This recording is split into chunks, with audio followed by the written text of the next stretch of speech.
Canons Close. Like most roads in the market town of Bishop Stortford in Hertfordshire, it is usually overlooked by passers-by. But then again, most roads have a little bit of history about them. For example, did you know that Canons Close was built on the site of a Roman settlement built near the historic Roman road of Stane Street? At some point after 60 to 61 AD, the Romans built several roads crossing Britain. One of these roads, Stane Street, which ran from Colchester to St Albans via Bruffing, passed through what is now Canons Close. In fact, some roads in Bishop Stortford do make part of Stane Street. Though we do not know what the Romans called their roads, they originally numbered, similar to our modern road and lettering system. Historians believe that names like Watling Street, Ermine Street and Stane Street are Saxon in origin. The road originally crossed from Dunmow Road to Haddon Road, via Parsonage Lane, Legion's Way, Stane Close, Galloway Road and Cricketfield Lane, as well as crossing the meads between Stane Close and Legion's Way. The existence of Stane Street in Bishop Stortford has been well known, and mostly thought that the route through the town on what is now the A1250 was the Roman road.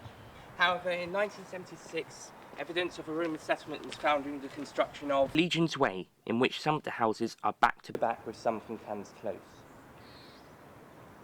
Evidence of a Roman settlement on the site was first found in 1900 on the east side of Stansted Road, the opposite side of Canons Close.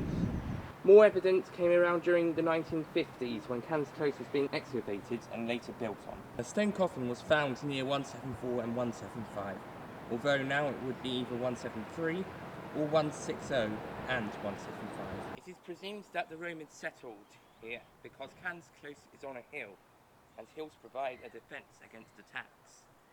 And they are near the river, as well as the crossing. Presumably, the ford that the town was named after, Stortford. The Bishop's Park was named after the Bishop of Wakewall, which the castle was sited on the mound in the Castle Gardens near to the town centre.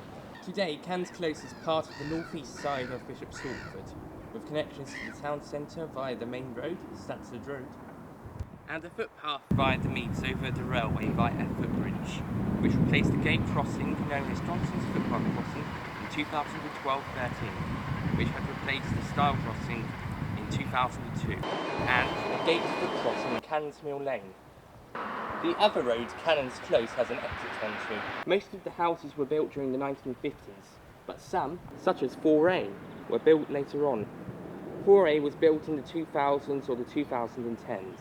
Behind the estate is a park in which the footpath to the town centre via the meads goes through. It crosses over a footbridge over the railway and passes a playground on the way. There is also a line of trees on the south side of the park, and also another lot on the west side, which is next to the railway. I asked this person how they felt about Canons Close. Very happy living here. Very nice place to live, but very attractive. And what do you think of the history and the geographical importance of the location? Well, certainly geographically it's a very important place really. Now there's the M11, access to the railway, to London to Cambridge and onwards, and well, yes. And the airport too. There's easy access to the airport. Well, certainly this particular part of the town has got a lot of history, built on a Roman settlement. Finally, how do you feel about living here? Well, I'm quite content to live here. I've lived here since 1964 and I've no intention of moving at the moment.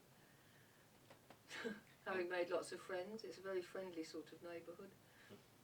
And would you recommend it to anyone? Yes, I would. Yes. I think it is a pleasant road to live in, I think. Very pleasant. Thank you for your time. Well, that's all right. My pleasure. In conclusion, Canons Close is a historic and geographic importance estate and appeals to many people. Despite not being well known with most people, it is still a brilliant place to live. After all, where else is the best place on earth but home?